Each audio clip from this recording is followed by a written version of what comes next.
Cranberries are one of just a handful of fruits that are native to North America. Before the Europeans arrived, the Indians used them for food and medicine. The cranberry vine is well suited to a harsher climate. It thrives in low temperatures and loves acidic soil that's scarce in nutrients. Cranberries are ripe for the picking in late September. At harvest time, farmers flood their fields to make the cranberries float to the surface. Then they use a machine called a beater. It generates underwater turbulence, pulling the berries off the vines.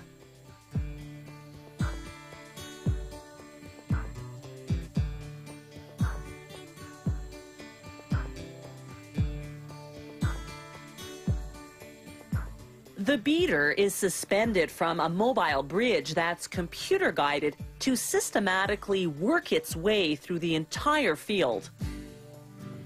The beater cuts a swath about 7 meters wide with each sweep.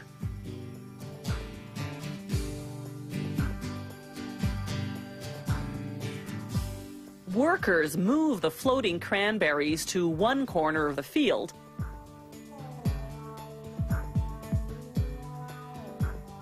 where a pump transfers them to a waiting truck.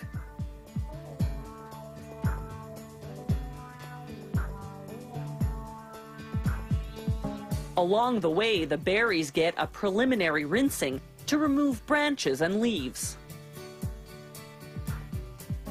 At the factory, the truck unloads its cargo. The cranberries travel along a water canal and onto a conveyor belt, then through a cleaning station, where workers use brushes and water jets to get rid of any remaining leaves and branches. Then they dump the cranberries into large bins to be frozen for up to several months.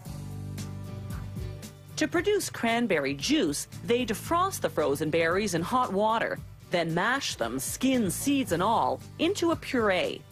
They add special enzymes to break up the pectin molecules, making the puree less viscous and therefore easier to press.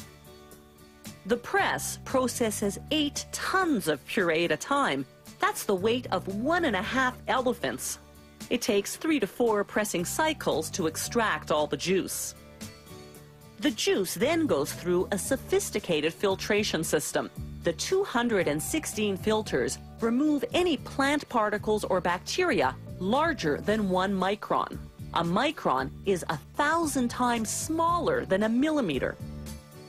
Then they evaporate the water until the juice is 10 times more concentrated.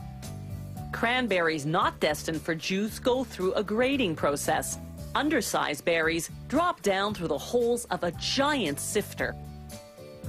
The bigger cranberries move on to the grading table, where workers remove any that are substandard.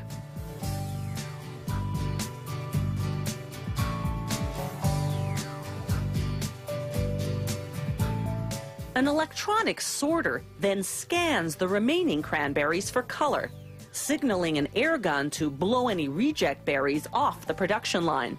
The rest move on to the packaging department or continue down the line to be dried. Cranberries destined for drying are automatically seeded, cut in half and pressed, then soaked in a sugar and water solution to make them sweeter.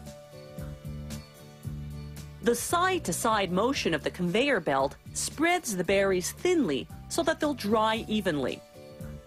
The hot air dryer subjects them to temperatures varying from 30 to 80 degrees Celsius.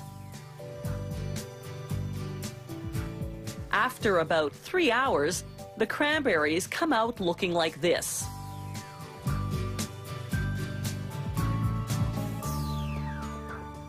As you sip your cranberry tea, ponder this. Cranberries are a source of potassium and vitamins A and C, and drinking cranberry juice can prevent and treat urinary tract infections.